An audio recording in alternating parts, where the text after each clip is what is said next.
Hi friends, welcome to Excel वाला। आज हम लोग सीखेंगे पाइवट टेबल का पार्ट वन। एक्सेल के अंदर पाइवट टेबल एक ऐसा टूल है जो विद इन 15 सेकेंड्स में आपके बहुत ही बड़े डेटा को समराइज करके आपको एक अच्छी खासी रिपोर्ट बना के दे सकता है। तो आज हम लोग पाइवट टेबल के बारे में सीखें। तो हमारे पास यहाँ पे कुछ डेटा है जिसमें डेट है, सेल्समैन का नेम है, प्रोडक्ट है, रीजन है, यूनिट्स है, रेट है एंड सेल्स अमाउंट और सेल्समैन का इंसेंटिव है जो उनको बेचने पे वो मिला है। तो पाइवट टेबल के लिए सबसे पहला जो है कि पाइवट टेबल के अंदर कोई भी मर्ज सेल ना हो। मतलब यहाँ पे हेडिंग कोई मर्ज ना हो। जैसे हम लोग अगर यहाँ पे इस हेडिंग को मर्ज कर इस टाइप का कोई हेडिंग ना हो और ना ही यहाँ पे कोई हेडिंग ब्लैंक हो। तो हमारे पास हर एक हेडिंग यहाँ पे फिल होनी चाहिए और कोई भी मर्ज नहीं होनी चाहिए। जैसे हमारा ऊपर वाला ये यहाँ पे मर्ज है, तो हम पाइवट टेबल में अगर हमारे पास ऐसा डेटा है तो हम इसको सिलेक्ट नहीं करेंगे। पाइवट टेबल के लिए जो तीन मेन चीज़ें हैं वो है कि अपने ईच कॉलम है उसके पास एक हेडर होना चाहिए, नो ब्लैंक रो और कॉलम भी नहीं होना चाहिए एंड अपने पास टोटल और सब टोटल रो है वो भी हमको पाइवट टेबल का जब हम डेटा बनाए तो उसके लिए हमको सिलेक्ट नहीं करनी है। पाइवट टेबल अब आते हैं। पाइवट टेबल जैसे मेरे पास इसके अंदर ये मर्ज सेल है तो मैं पाइवट टेबल के लिए डेटा को यहाँ से नहीं लेके मैं यहाँ से सिलेक्ट करूँगा। तो अभी हम लोगों के पास 63 रोज है, काफ़ी बड़ा डेटा है। तो हम इसके ऊपर पाइवट टेबल बनाते हैं। तो हम सबसे पहले डेटा को control A and shift left और डाउन एरो के साथ मैंने सारा का सारा डेटा सिलेक्ट कर लिया है जिसकी मुझे पाइवट टेबल बनानी है। फिर पाइवट टेबल बनाने के लिए हम लोग इंसर्ट में जाते हैं। यहाँ पे पाइवट टेबल टेबल्स में तीन ऑप्शन दिए गए हैं, pivot table, recommended pivot table and table. यहाँ से हम रिकमेंडेड पाइवट टेबल में कुछ पाइवट टेबल दी गई है जो कि पहले से रिकमेंड करता है ये कि आपको डेटा किस टाइप का चाहिए। यहाँ से विद इन 15 सेकेंड्स में हम अपने डेटा को समराइज कर सकते हैं पाइवट टेबल की हेल्प से। एंड पाइवट टेबल एंड अपना जो अदर टेबल रहता है उसमें मेन डिफरेंस ये रहता है कि पाइवट टेबल के अंदर हम जैसे डेटा को चाहे वैसे हम लोग उसको शो कर सकते हैं। तो अभी हम लोग यहाँ पे नहीं करके अभी मैं आता हूँ पाइवट टेबल में। पाइवट टेबल में हम लोग आ गए हैं। अब इसके अंदर हमको मेनली दो चीज़ें पूछता है कि सिलेक्ट ए टेबल और range and the other thing is choose where you want the pivot table report to be placed. तो इसके अंदर हम लोग पहले आते हैं choose the data that you want to analyse. इसमें सिलेक्ट ए टेबल और रेंज हमने ओनली यहाँ पे जो हमारा हाईलाइटेड डेटा है इसके अंदर हमने टेबल यहाँ पे ऑलरेडी सिलेक्ट कर लिया है और आप लोग यहाँ चाहो तो यहाँ से भी टेबल को सिलेक्ट कर सकते हो। ये हमारा टेबल यहाँ पे सिलेक्ट हो गया है। Use an external data source, जैसे अगर हमारा किसी सॉफ्टवेयर के ऊपर डेटा है या एक्सटर्नल सोर्स में डेटा है तो वहाँ से हम ले सकते हैं, लेकिन अभी हम लोग टेबल में डेटा है तो हम लोगों ने टेबल एक चूज कर ली है। अब ये पूछता है choose where you want the pivot table report to be placed.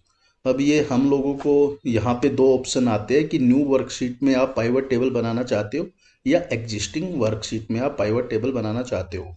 तो अभी हम लोग एग्जिस्टिंग वर्कशीट में ही पाइवट टेबल बनाएंगे यहाँ पे ताकि आप इजीली समझ सके। तो इसके लिए मैं एग्जिस्टिंग वर्कशीट ले लेता हूँ और यहाँ पे आप पूछता है लोकेशन। तो हम लोग यहाँ पे अब लोकेशन दे देते हैं कि हम लोगों को पाइवट टेबल कहाँ चाहिए। तो अभी मैंने यहाँ पे ये लोकेशन दे दी है। जब भी आप लोकेशन दो ध्यान रखो कि उसके राइट साइड में कोई डेटा ना हो, नहीं तो आपकी पाइवट टेबल नहीं बनेगी। तो इसके लिए मतलब थोड़ा स्पेस होना चाहिए पाइवट टेबल की लोकेशन के बाद राइट साइड में ताकि आप इजीली वहाँ पे बना सको। अब हम ओके प्रेस करते हैं तो यहाँ पे हम लोगों का पाइवट टेबल आ गई है। इसके लिए बोल रहा है to build a report choose fields from the pivot table field list. ये हम लोगों का पाइवट टेबल फील्ड लिस्ट है यहाँ पे। अब इसको समझ लेते हैं क्या है। सबसे पहले हम लोगों के पास यहाँ पे आ गया पाइवट टेबल फील्ड लिस्ट। अब इसके अंदर हम यहाँ पे इसका जो व्यू है वो चेंज कर सकते हैं कि हम लोगों को किस तरह से चाहिए। ये लोग आप यहाँ पे देख सकते हो। उसके बाद आते हैं हमारे हेडर्स। जो जो हम लोगों के पास यहाँ पे हेडर्स थे वो सारे के सारे हम लोगों को यहाँ पे मिल जाते हैं। और अगर हमारे पास पाइवट या टेबल बड़ा हो तो हम उसके ऊपर यहाँ पे सर्च भी कर सकते हैं। अब नीचे आता है, कुछ एरियाज दिए गए हैं यहाँ पे, जैसे फिल्टर है, कॉलम है, रो है एंड वैल्यू है। तो इनका क्या क्या यूज है वो हम लोग देखते हैं। जैसे फॉर एग्जांपल मेरे पास यहाँ पे सेल्समैन का है, मैं इनको अगर यहाँ पे रो में रखता हूँ तो सारे के सारे सेल्समैन रो के अंदर आ गए हैं। अगर मैं रीजन है, रीजन को अगर हम लोग यहाँ कॉलम में रखते हैं तो हम लोगों के पास यहाँ पे कॉलम में रीजन आ गया है। एक और मेन चीज कि कई बार हम लोग पाइवट टेबल बनाते हैं तो यहाँ पे फील्ड लिस्ट है वो गायब हो जाती है। तो जब भी आप पाइवट टेबल के अंदर यहाँ पे क्लिक करते हो तो यहाँ पे आपको दो टैब यहाँ पे शो होती है, एनालाइज एंड डिजाइन। तो ये पाइवट टेबल के बाहर जैसे ही हम लोग क्लिक करते हैं वो चली जाती है, एंड जैसे ही हम यहाँ पे करते हैं तो आ जाती है। कई बार हमारा फील्ड लिस्ट हमसे गलती से बंद हो जाता है तो भी वो नहीं आता है, तो घबराने की कोई बात नहीं है। इसके लिए हम टेबल में कहीं पे भी कर्सर को रखेंगे एंड अपना एनालाइज में आके हम यहाँ से फील्ड लिस्ट को वापस से ला सकते हैं। चलते अब डेटा की तरफ। अब ये हम लोग कॉलम को समझ लिए, रो को समझ लिए। अब वैल्यूज में हम वो वैल्यूज रखते हैं जो कि अपनी नंबर में हो, जिनके ऊपर हम फॉर्मूला लगा सके या जिनके ऊपर फॉर्मूला लग सके। तो इसके लिए मैं सेल्स अमाउंट को अगर यहाँ वैल्यूज में रखता हूँ तो ये मेरा सेल्स अमाउंट यहाँ पे बन गया है, और ये हमारी pivot table with in 15 seconds में हम ऐसी पाइवट टेबल बना सकते हैं। डेटा अब हमको यहाँ पे पता चल गया है कि अक्सर ने अपना ईस्ट से इतने का सेल्स किया है, नॉर्थ से ये है, साउथ से ये है, वेस्ट से इसने कुछ भी नहीं किया है। ग्रैंड टोटल इसका ये है। अब हम सम ऑफ सेल्स के अंदर अगर हम लोग यहाँ पे राइट क्लिक करते हैं तो व्यू फील्ड सेटिंग आती है। व्यू फील्ड सेटिंग के अंदर जैसे हम लोग यहाँ से चेंज कर सकते हैं अपना कस्टम नेम, जो भी। मुझे सम ऑफ सेल्स नहीं रखना है, यहाँ पे सेल्स अमाउंट करना है, तो हम लोग यहाँ पे सेल्स अमाउंट कर सकते हैं। प्लस हम लोग यहाँ से कोई भी फॉर्मूला ले सकते हैं। फॉर एग्जाम्पल हमको सम नहीं लेना, हमको काउंट लेना है, तो मैं यहाँ पे काउंट करता हूँ तो यहाँ पे काउंट आ गया कि अक्सर ने ईस्ट में एक सेल्स किया है, नॉर्थ में 3 किया है, अपना साउथ में 1 है एंड वेस्ट में 1 भी नहीं है। यहाँ पे हम लोग इसके अलावा और भी काफ़ी यहाँ पे फॉर्मूले दिए गए, एवरेज निकाल सकते हैं, मैक्स, मिनिमम एंड प्रोडक्ट के साथ और काफ़ी यहाँ पे फॉर्मूले दिए गए हैं। जो अगर किसी को फॉर्मूले नहीं आते हो फॉर्मूले, तो वो यहाँ से इजीली कर सकता है। हम लोग अभी सम करेंगे। अगर आपको ये रिपोर्ट ऐसे अच्छी नहीं लग रही है, काफ़ी बड़ी हो रही है, तो आप यहाँ से ड्रैग एंड ड्रॉप करके हम लोग सेल्समैन को यहाँ एंड रीजन को यहाँ पे ला सकते हैं। तो अब ये हमारा रिपोर्ट सेल्समैन अपने रो में आ गए एंड रीजन अपना कॉलम में आ गया है। लेकिन ये काफ़ी लंबी लग रही है तो मैं वापस से इसको, हम लोग यहाँ पे इसके साथ रीजन के साथ हम लोग सेल्समैन का एक साथ कॉलम के अंदर भी डेटा ला सकते हैं, एंड यहाँ से इस डेटा को हम लोग एक्सपेंड एंड कोलैप्स भी कर सकते हैं, जो कि यहाँ पे भी दिया गया हम लोगों को कि अपने प्लस एंड माइनस के जो बटन दिए गए हैं। अब मैं यहाँ पे ग्रुपिंग एंड अनग्रुपिंग डेटा को हम लोग कर सकते हैं कि हमको खाली रीजन वाइज चाहिए। मुझे इस रीजन में किस किस ने कितना कितना सेल्स किया वो चाहिए, नॉर्थ रीजन में किसने कितना कितना सेल्स किया वो चाहिए, साउथ रीजन में किसने कितना कितना सेल्स किया वो चाहिए। तो वो सारी चीज़ें हम लोग यहाँ से देख सकते हैं। मैं वापस से इसको एक्सपेंड कर देता हूँ, अनग्रुपिंग कर देता हूँ डेटा को। ये डेटा कुछ अच्छा नहीं लग रहा है तो मैं वापस से रीजन को कॉलम में रख देता हूँ। ये हमारा रीजन कॉलम में आ गया। अब अक्षर ने यहाँ पे ईस्ट में 27,314 रुपीज़ का सेल्स किया है। ये डेटा कहाँ से आया अगर हमको ये देखना हो तो मैं यहाँ पे अक्षर के साथ अक्षर के जो ईस्ट में जो डेटा है उस पर जब डबल क्लिक करता हूँ तो यहाँ पे डेटा निकल के एक नया सीट बन गया है जिसमें बता रहा है कि ये हमारे पास डेटा कहाँ से आया है। तो आप जहाँ का भी डेटा चाहते हो वहाँ पे अगर हम डबल क्लिक करते हैं, अगर मुझे देखना हो फॉर एग्जांपल कि अक्षर का टोटल जो आ रहा है ये टोटल कैसे आ रहा है, या मुझे अक्षर का अलग से डेटा चाहिए, तो मैं यहाँ पे डबल क्लिक करूँगा तो ये अक्षर का जो उससे डेटा फिल्टर होके यहाँ पे आ जाएगा कि टोटल सेल्स ये है। अगर मैं यहाँ पे टोटल रो वाला ऐड करता हूँ तो ये टोटल यहाँ पे इसका आ गया है इंसेंटिव का। और हम लोग यहाँ से कोई भी फॉर्मूला लगा सकते हैं। अगर मुझे यहाँ पे इसका एवरेज चाहिए, काउंट चाहिए, मैक्स मिनिमम, जो भी अपने पिवोट टेबल के अंदर फॉर्मूले थे वो सारे के सारे हम लोग यहाँ पे ले सकते हैं। तो हमारा जो डेटा था वो यहाँ से आया, एक नई शीट बन जाएगी। तो हम डेटा को फिल्टर भी कर सकते हैं, कुलदीप का जैसे हमको करना हो, कुलदीप का हम अलग से डेटा ले सकते हैं, या वेस्ट का देखना हो, साउथ का, जो भी हमको डेटा देखना हो।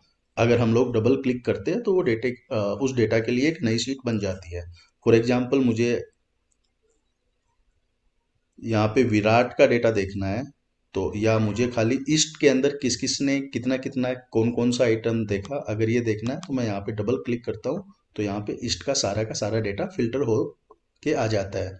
तो हम लोग जहाँ पे भी डबल क्लिक करेंगे वो सारा का सारा डेटा फिल्टर होके यहाँ पे आ जाएगा। तो ये काफ़ी इजी है, काफ़ी फास्ट है, एंड आप इससे डेटा को भी इजीली फिल्टर कर सकते हैं। एंड यहाँ पे आप कोई भी फॉर्मूला लगा के देख सकते हैं। फॉर एग्जांपल मुझे यूनिट्स का यहाँ पे सम करना हो तो हम इसका 31 यूनिट्स हुई है, ये सम भी देख सकते हैं। अब अगर मुझे यहाँ पे रीजन नहीं चाहिए, मुझे सेल्स के साथ इंसेंटिव देखना है सेल्समैन का, तो हम इसको ड्रैग एंड ड्रॉप करके मैं इसको ऊपर रख देता हूँ एंड यहाँ पे सभी का सेल्स आ गया। मुझे इसके साथ इनका इंसेंटिव भी देखना है तो हम लोग यहाँ पे इनका इंसेंटिव भी देख सकते हैं कि टोटल इन लोगों का इतना इतना इंसेंटिव हुआ सेल्स से। या मुझे सेल्समैन के नेम नहीं चाहिए तो सेल्समैन को हम लोग यहाँ से ट्रैक करके ऊपर ले जाएंगे। एंड मुझे रीजन वाइज चाहिए कि रीजन वाइज कितना सेल्स हुआ है, तो हम लोग यहाँ पे रीजन वाइज सेल्स को भी इजीली ला सकते हैं कि ईस्ट में इतना सेल्स हुआ है, नॉर्थ में ये सेल है, साउथ में अपना इतना सेल्स हुआ है, प्लस ये इंसेंटिव बन रहा है, एंड वेस्ट में इस सेल्स के साथ ये इंसेंटिव बन रहा है। तो हम डेटा को अपने हिसाब से यहाँ पे समराइज कर सकते हैं। अगर हम लोगों को इसी के साथ यूनिट्स भी देखनी हो तो हम लोग यहाँ पे यूनिट्स के साथ आएंगे एंड ये हम लोगों का यहाँ पे सम ऑफ यूनिट्स आ गया है कि ईस्ट के अंदर 92 यूनिट्स भी किया है, नॉर्थ में अपना 90 यूनिट्स है, साउथ में 75 है एंड वेस्ट में 66 यूनिट है। तो हम लोग डेटा को किसी भी तरह से कर सकते हैं। अब मैं एक बार यहाँ से डेटा वापस से हटा देता हूँ। अब फॉर एग्जांपल मुझे सेल्समैन देखना है कि सेल्समैन एक सेल्समैन ने कितनी सेल्स की है या कितने आइटम बेचे हैं, तो मैं यहाँ सेल्समैन ले लेता हूँ। और इसी सेल्समैन को हम लोग अगर वैल्यूज में लाते हैं तो इसके साथ कोई वैल्यू नहीं है, तो ये जितनी बार भी नाम रिपीट हुआ उसको काउंट करेगा। फॉर एग्जांपल अक्षर है, उसने 5 बार किया है, कुलदीप ने 3 times, Rahul 3 times, Ravi 8 times. तो हम लोग इसके अंदर डेटा को काउंट भी कर सकते हैं वैल्यूज के अंदर रखकर। अब हम वापस डेटा पे आते हैं। मैं यहाँ पे रीजन का मैंने यहाँ पे कॉलम में रख दिया है डेटा, एंड हम लोग यहाँ पे इनका सेल्स अमाउंट रख देते हैं। तो अब हम लोगों को यहाँ पे रो का टोटल भी दिखाई दे रहा है एंड अपने को कॉलम का टोटल भी यहाँ पे दिखाई दे रहा है। तो हम लोगों को अगर इसको कॉलम को हटाना है तो हम मतलब जिसका भी चाहिए ऑन फॉर रो ओनली, तो हम लोगों को यहाँ पे रो का डेटा दिखाई देगा। हम लोग पिवोट टेबल में यहाँ पे डिजाइन के अंदर आके अगर हमको दोनों का चाहिए तो हम on for row and column करेंगे, ओनली फॉर कॉलम चाहिए तो हम लोगों को यहाँ पे कॉलम का डेटा दिखाई देगा। तो हम चाहे वैसे अपने डेटा को दिखा सकते हैं।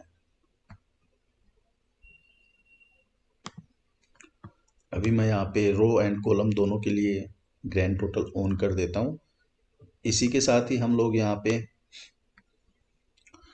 मतलब अभी अपना एक कॉम्पैक्ट फॉर्म में अगर मुझे यहाँ पे चाहिए कि रो लेबल या कॉलम लेबल की जगह पे हम लोगों को अगर आउटलाइन फॉर्म चाहिए तो हम लोग जैसे दबा देंगे तो ये मतलब यहाँ पे प्रेस करने पे सेल्समैन एंड रीजन का यहाँ पे डेटा आ जाएगा कि आपका रीजन का है एंड ये सेल्समैन का डेटा है। अगर हम लोगों को यहाँ पे रिपोर्ट लेआउट के अंदर टेबुलर फॉर्म में चाहिए तो हम लोग यहाँ से टेबुलर फॉर्म में ले सकते हैं। रो हेडर्स हम यहाँ पे अनक्लिक कर देंगे तो हेडर्स चले जाएंगे अपने, एंड यहाँ पे कॉलम का हेडर भी हम लोग हटा सकते हैं। एंड इसके कारण हम लोग ये बैंडेड रो के कारण मतलब अल्टरनेटिव रोज अपनी हाईलाइट कर सकते हैं। और इसी के साथ अगर अपने को कॉलम करने हो बैंडेड तो हम अल्टरनेटिव कॉलम यहाँ से टिक करने पे बैंडेड हो जाते हैं। यहाँ से हम किसी भी टाइप का पिवोट का स्टाइल ले सकते हैं टेबल का, तो हम लोगों को यहाँ पे इजीली पिवोट टेबल का स्टाइल मिल जाता है। ओके फ्रेंड्स, तो हम एक्सेल पार्ट 1 यहीं पे ख़त्म करते हैं। हम इसके आगे के और भी पार्ट्स बनाएंगे जहाँ पे हम एडवांस पिवोट टेबल के बारे में और पिवोट टेबल्स के क्या क्या टूल्स है उनके बारे में जानेंगे। तो आप चैनल को सब्सक्राइब कर दीजिएगा। ओके, मिलते हैं नेक्स्ट वीडियो में, तब तक के लिए बाय, सब्बा खैर।